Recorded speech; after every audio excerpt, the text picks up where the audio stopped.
일본의 도쿄도 서쪽엔 하치오지라는 시가 있어요. 대학이 많아서 여기가 교육도시로 불리고 우리나라의 경기도 시흥이랑 자매 결혼을 맺었다고 합니다. 이 하치오지 시 안에는 오와다 마치라는 동네가 있거든요. 이 사진이 오와다 마치이고요. 여기 있는 건물은 슈퍼예요. 난페이 슈퍼라고 합니다. 정확하진 않은데 오와다 마치 점이라고 기사가 났거든요. 일본에서는. 그런 거 보면 프랜차이즈 같기도 하고요. 그런데 보기에는 사실 슈퍼 느낌이 아니죠. 마트에 더 가까워 보이는데 한국과 일본의 마켓 개념이 이게 좀 다르다고 합니다.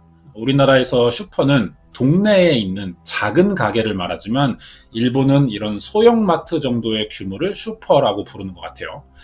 우리나라에서 이 정도 규모의 마트라면 배달이 되죠. 그런데 일본은 아직 이런 배달 서비스가 제대로 자리 잡지 못했습니다. 가서 물건을 직접 사야만 돼요, 아직도. 그런 데다가 일본은 자전거를 대중교통처럼 많이 타는 나라죠.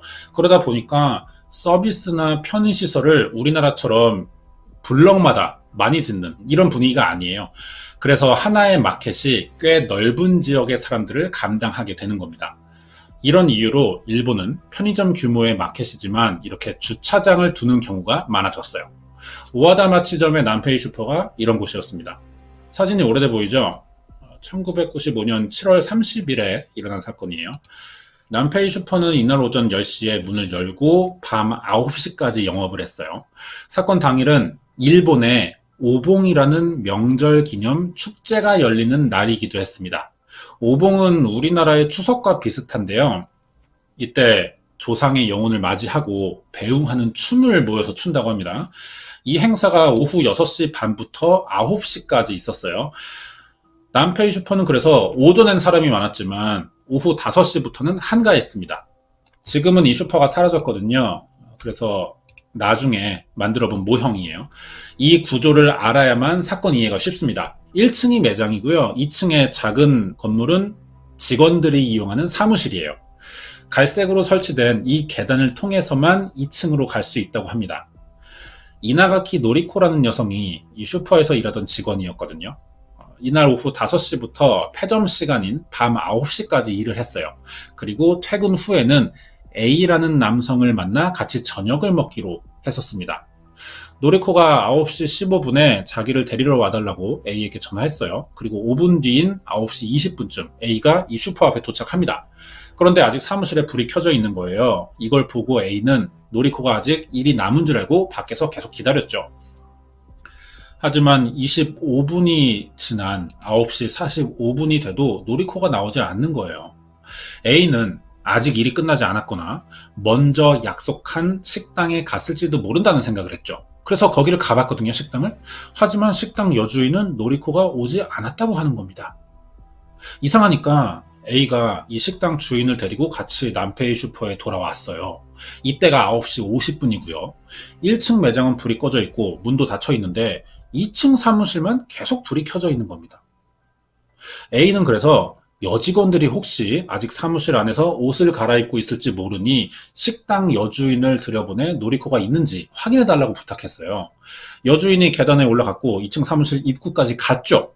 그런데 이 사람 키가 150 정도밖에 안 됩니다. 작아요. 창문으로 사무실 내부가 잘 보이지 않는 거죠. 불이 켜져 있지만 인기척은 느껴지지 않아서 그대로 내려왔거든요. 답답하긴 한데 문을 두드리거나 불러볼 수도 있는 거잖아요. 이게 일본 사람들의 정서인 겁니다. 내가 조금만 더 기다리면 되는 일일 텐데 굳이 찾아가서 사람 불러내고 확인해보고 이런 생각을 일본 사람들은 먼저 하지 않는다는 거예요. 10분 더 기다립니다. 10시가 됐어요.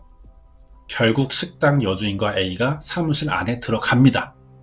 안에는 만나기로 한 이나가키 노리코와 2명의 여성이 더 있었어요. 하지만 셋 다 총을 맞고 사망한 상태였습니다. A는 8분 뒤인 8시 8분에 경찰 신고를 했고요. 이렇게 하치오지시의 난페이 슈퍼 강도 살인 사건이 알려지게 됐던 건데요. 슈퍼 영업이 끝나고 정산하는 순간을 강도들이 노린 것 같아 보이죠? 어떻게 된 일이었는지 자세한 내용을 알아보도록 하겠습니다. 다음 이야기 궁금하시면 구독과 좋아요 부탁드립니다.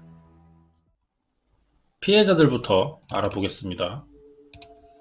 왼쪽부터 사건 당일 A랑 만나기로 했던 이나가키 노리코 47살이에요. 자세히 보시면 손에 담배를 들고 있어요. 그 전에 호스티스로 일한 적이 있었다고 합니다. 아마 남페이 슈퍼에서 일하기 전에 찍었던 사진 같아요. 가운데는 야부키 메구미 17살이었고 세 번째가 16살인 마에다 히로미예요. 둘이 친구라고 하는데 한 살 차이가 나죠. 이게 사건은 주로 나이를 만으로 표기하기 때문에 그런 것 같습니다. 마에다 히로미가 생일이 지나기 전에 사건이 일어났다고 이렇게 볼 수 있죠. 이날은 이나가키 노리코와 야부키 메구미가 5시부터 영업이 끝나는 9시까지 일을 하는 날이었어요. 오후 5시부터 지역 축제 때문에 손님이 적었고 오전에 출근했던 남자 직원이 있습니다. 이 사람은 6시 30분에 퇴근했거든요. 그리고 20분 뒤인 6시 50분이 되자 세 번째인 마에다 히로미가 남페이 슈퍼를 와요. 출근하는 날은 아니었지만 일하는 날짜 조정과 친구인 야부키가 퇴근하면 같이 오봉 축제를 갈 생각이었던 겁니다. A랑 만나기로 했던 이나가키 노리코는 오후 8시가 되자 더 이상 매장에 손님이 없을 거라 생각하고 마감을 1시간 빨리 시작했어요. 그러자 같이 일하는 야부키 메구미가 1층 매장에 3호 계산대에 있던 매출금을 꺼내 2층 사무실로 올라왔고 노리코에게 전달합니다. 노리코는 하던 대로 돈을 금고에 보관했어요. 그런데 마감하면서 손님이 들어왔던 거예요. 비번이었던 마에다가 세 번째 8시 51분에 우유와 계란을 산 것으로 기록돼 있고요. 5분 뒤엔 마지막 손님이었던 남녀 2명이 음식을 사간 거죠. 밤 9시가 되자 3호 계산대를 마감했던 야부키는 2호 계산대도 마감하면서 매출금을 다시 2층 사무실에 있는 노리코에게 전달했는데 이 시간은 남페이 슈퍼와 30m 떨어진 공원에서 열리고 있던 오봉 축제의 주요 행사 순간이었다고 합니다. 그럼 남페이 슈퍼엔 사람이 더 없을 시간이죠. 이때 수상한 사람이 나타났다면 사람이 적은 순간이니까 오히려 더 눈에 띄기가 좋을 거예요. 그럼 마지막 손님들이 누군가를 목격했을 가능성이 너무 높은 거죠. 경찰이 이들을 찾으려고 했어요. 하지만 실패합니다. 9시 6분이 되자 마감이 다 끝났어요. 이나가키 노리코는 1층 매장에 불을 끄고 문을 잠급니다. 1분 뒤엔 공원 축제가 끝났고 다시 8분 뒤인 8시 15분에 노리코는 2층 사무실에서 A에게 데리러 오라는 전화를 걸었죠. 그리고 여기서 2분이 더 지난 밤 9시 17분에 공원 축제가 끝나고 집에 돌아가던 사람들이 남페이 슈퍼를 지나면서 5발의 총소리를 듣게 된 거예요. A는 9시 20분에 도착했다고 했으니까 사건은 그럼 노리코와 전화를 끊은 지 3분 만에 일어났다는 이야기가 되는 거죠. 이 사무실에 들어가려면 구조상 아까 본 대로 계단을 이용하는 방법밖에 없어요.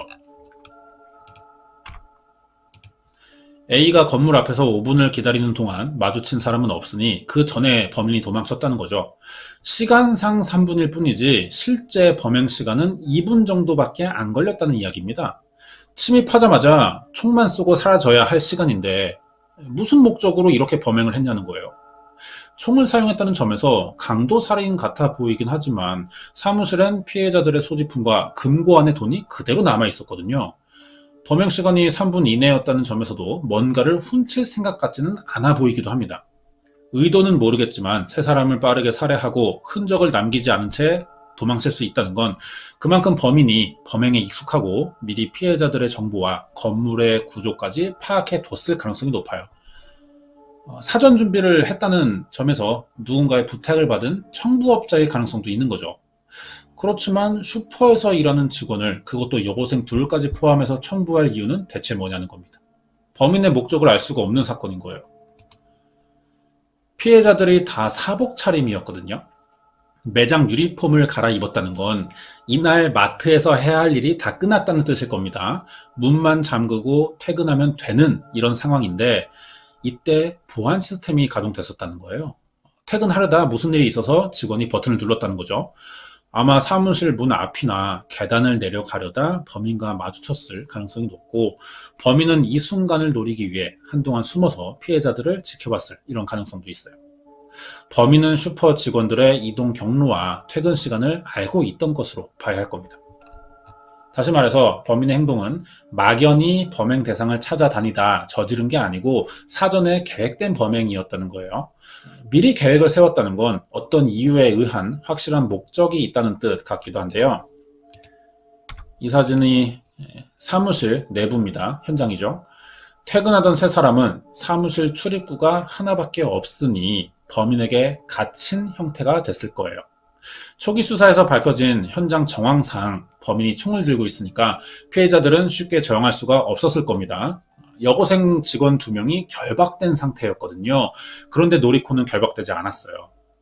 여고생을 결박하고 총을 겨누면서 노리코에게 금고를 열라고 협박했을 이런 가능성이 생각되는데, 하지만 어떤 이유로 자신의 정체가 드러날 수 있는 이런 상황이 생기자 목격자가 될지도 모르는 이 피해자들을 총으로 쏘고 이런 도망쳤다고 봐야 될 것 같습니다. 강도 살인의 가능성을 생각해 볼 수밖에 없는 게요. 이미 근처에서 비슷한 사건이 있었어요. 그리고 사무실의 금고는 열쇠를 꽂은 뒤 다이알까지 돌려서 열어야 하는 이중 잠금 장치가 돼 있었습니다. 그런데 노리코가 보관하던 열쇠가 금고에 꽂혀 있었다는 거죠. 범인이 이걸 열려고 시도한 흔적이 남아 있었어요. 범행을 위해 사전 조사를 했으니 금고 안에 큰 돈이 있다는 사실도 알았을 겁니다. 하지만 계획과 다르게 금고를 여는데 실패했고요. 총소리까지 난 이상 슈퍼 근처가 꼭 아니더라도 이 소리를 누군가 들을 가능성이 높았겠죠. 범인은 붙잡힐지도 모른다는 생각에 그래서 금고를 빠르게 포기했고 도망쳤다고 이렇게 봐야 될 것 같아요. 현장에서 가장 특이한 건 피해자들을 결박한 방식입니다. 여고생 2명이 마주보는 자세로 서로 손이 묶인 상태였어요. 보통의 경우는 사람을 묶어야 할 때, 그런 생각을 할 때 이런 방법은 거의 떠올리지 않습니다. 대부분 손을 뒤로 묶거나, 여기선 테이프를 사용했으니까 몸 전체를 감으려고 할 것 같은데요. 하지만 범인은 이런 방식이 효율적이라고 생각한 거죠. 이상한 방법이긴 하지만 따지고 보면 서로 손이 묶여 있으니까 도망치려 해도 빨리 움직이지 못할 겁니다. 뛸 수가 없었겠죠. 그럼 금방 잡히는 거고요. 최소한의 행위로 여러 명을 결박할 수 있는 이런 방법이라는 거죠. 그런데다가 총은 뒤통수에 대고 한 발씩만 쐈어요. 범인은 이 사건을 계획하면서 가장 빠르게 돈을 뺏고 도망칠 수 있는 방법을 연구해왔던 것 같습니다. 노리코는 여고생들과 다르게 묶이진 않았지만 얼굴에 상처가 있었거든요. 범인이 금고를 열라고 협박하면서 폭행했던 것 같고, 노리코만 2발의 총을 맞았어요. 첫 번째는 왼쪽 이마였고 두 번째가 정수리입니다. 왜 노리코에게만 2발을 쏴야 했냐는 거죠. 첫 번째 총알로도 이미 사망했을 텐데 한 발을 더 쐈다는 건 확인 사살이에요. 이런 경우 범인은 평소 노리코에게 어떤 원한을 가졌을 이런 가능성이 생기는데, 또 점장의 말을 들어보면 슈퍼 점장, 이 사람은 셋 다 원한을 살 만한 이유가 평소 절대 없었다고 했거든요. 범행 시간이 길기라도 했다면 노리코가 금고를 열어주지 않자 범인이 화를 냈을 이런 가능성도 있어요. 그럼 이게 폭행의 이유가 되긴 하겠지만 3분밖에 걸리지 않았으니까 이 안에서 노리코와 뭘 할 시간은 거의 없었을 겁니다. 원한이 있다 해도 소리가 크게 난다는 총의 특성상 많이 쏠수록 범인에게 불리해질 텐데 왜 이런 행동을 했는지 알 수가 없는 거예요. 그러면 사망한 피해자가 아니라 난페이 슈퍼에 관계된 또 다른 누군가와 범인 사이의 관계를 한번 생각해 볼 수는 있죠. 이 사람이 방금 이야기한 슈퍼 점장입니다. 이 점장은 평소 명품을 좋아하고요. 주변에 부자티를 많이 냈었다는 거예요.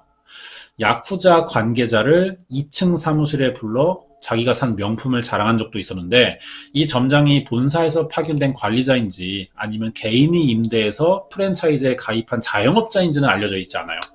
일본의 마트 시스템상 점장이라면 본사 직원일 가능성이 높긴 하거든요. 그렇지만 아무리 점장이라도 몸에 명품을 두르고 다닐 만큼 많은 돈을 벌지는 못할 것 같아요. 결국 개인 사업자라고 봐야 될 것 같고요. 돈이 많은 사람이고 자기 돈을 투자해 슈퍼를 열었지만 관리는 직원들에게 맡기는 이런 상황이었을 거라고 생각이 됩니다. 야쿠자를 알고 있다는 점에서 몇 가지 돈이 돼 보이는 불법 사업을 벌였을 수도 있어요. 왜냐하면 사망한 노리코가 호스티스 경험이 있다고 했었죠. 그러다 보니 예전에 누군가의 부탁을 받아서 술집 개업을 도와준 적이 있었다고 합니다. 이 사람이 슈퍼 점장인 것 같다는 이야기가 있어요. 호스티스가 있는 술집이면 아무래도 야쿠자가 낄 가능성이 높겠죠. 그러면 어떤 일로 점장과 야쿠자들 사이에 관계가 나빠지면서 보복을 당했을 이런 가능성이 생기는 겁니다. 이런 추측을 할 수 있는 이유는 슈퍼 점장이 피해자들에겐 절대 원한을 사 사망할 이유가 없다고 증언했었기 때문이에요. 야쿠자들은 어떤 목적으로 점장에게 겁을 주기 위해 직원들을 노렸다는 이야기가 되는 거죠. 이게 사실이면 범행 시간이 아주 빠르고 총이 금지된 일본에서도 범인이 총을 소지할 수 있는 이런 이유들이 납득이 되는 겁니다. 노리코 사진이에요. 사건의 이유가 점장이 아니라면 아무래도 고등학생들보다 성인인 이나가키 노리코에게 알려지지 않은 뭔가가 있지 않을까 싶은데요. 호스티스로 일했으니까 남자 관계가 복잡한 사람일 수도 있죠. 노리코의 사생활을 조사해봤습니다. 그랬더니 이 사람이 평소 남자를 좀 휘어잡는 성격이었고요. 사건 당시까지는 여러 남자들에게 생활비도 받아오고 있었다는 사실이 확인됐어요. A가 이런 사람들 중 하나인지 밝혀지진 않았습니다. 거기에 노리코는 범죄가 일어나기 전 커터 칼이 든 협박 소포를 받은 적이 있어요. 그럼 어느 정도 신빙성이 있어 보이지만 그러면 범인이 금고를 열려고 했다는 게 또 이해가 되지 않거든요. 범인의 목적이 원한이냐 강도냐 이걸 확인하는 건 수사 방향을 정하는데 중요한 부분이 되지만 이 사건에서는 이걸 전혀 알 수가 없는 겁니다. 자, 강도의 가능성 정말 없는지 다시 이야기해 볼게요. 남페이 슈퍼는 구조가 특이하죠. 1층 매장과 2층 사무실이 분리된 형태예요. 건물 내부가 계단으로 연결되어 있지 않습니다. 그러니까 직원들은 밤 9시에 마감하면서 그날 매출금을 사무실로 옮기려면 돈을 들고 1층 매장을 나와 이 주차장을 지나서 계단을 통해 2층 사무실로 올라가야 된다는 거죠. 범인의 목적이 돈이었다면 이 순간을 노리려고 할 것 같아요. 이날 마에다는 쉬는 날이었지만 일하고 있는 친구를 만나러 슈퍼에 왔었죠. 축제 때문에 범인 입장에서 생긴 변수였고요. 원래라면 돈을 관리하는 사람은 여직원 2명밖에 없었다는 거예요.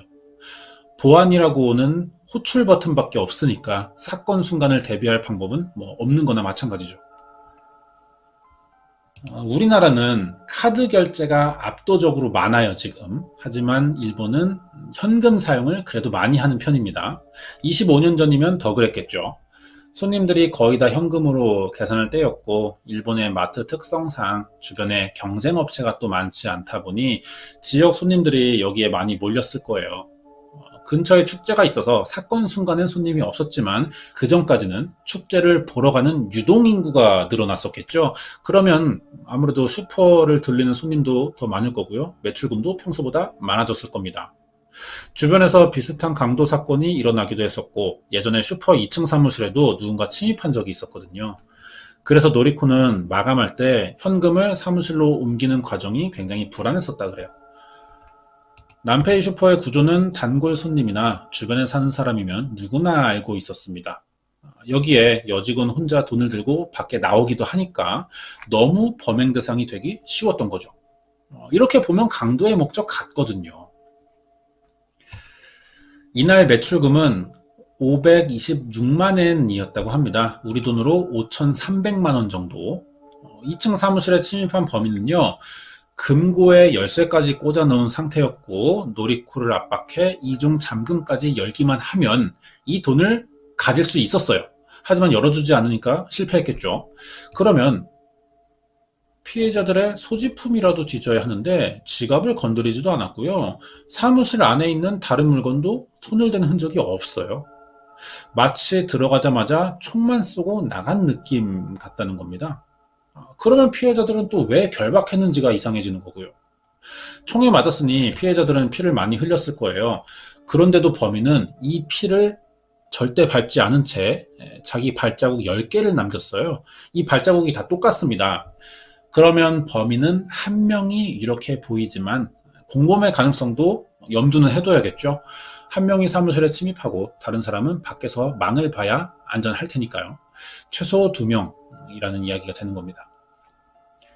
여기까지 사실로 유력한 내용들을 정리해보면 범인은 정확한 순간을 노려 슈퍼에 침입했고 피해자들을 살해할 목적인 것처럼 네 발의 총을 쏘고 도망쳤다는 건데요. 이 정도면 금고에 꽂혀있는 열쇠는 돈을 노리려고 했다기보다는 강도 살인으로 위장하기 위해 일부러 꽂아놓고 간 건 아닌지 이런 의심도 한번 해봐야 돼요. 짧은 시간에 사건을 저지르고 범행의 목적까지 속이려고 했다는 점에서 범행 경험이 많은 사람 같아 보이죠. 하지만 아무것도 사실이라고 확인된 건 없습니다. 여태까지 이야기한 게 다 경찰의 추정이에요. 아직 남페이 슈퍼 살인 사건은 범인의 신원이나 목적을 정확히 알지 못해서 미제로 남겨져 있습니다. 대체 범인은 누굴까요? 워낙 빠르게 움직였고 단서도 남기지 않은 데다 범행 동기도 추측할 수 없는 어려운 사건이거든요. 그래서 사건 해결은 시간이 오래되기도 했으니까 사건 해결은 현실적으로 좀 어려워 보인다는 생각이 듭니다. 하지만 결정적이진 못해도 경찰이 단서를 꽤 찾아냈었거든요. 어떤 단서들이 있었고 범인은 어떤 사람에 가까울지 다음 영상에 이어서 계속 알아보도록 하겠습니다.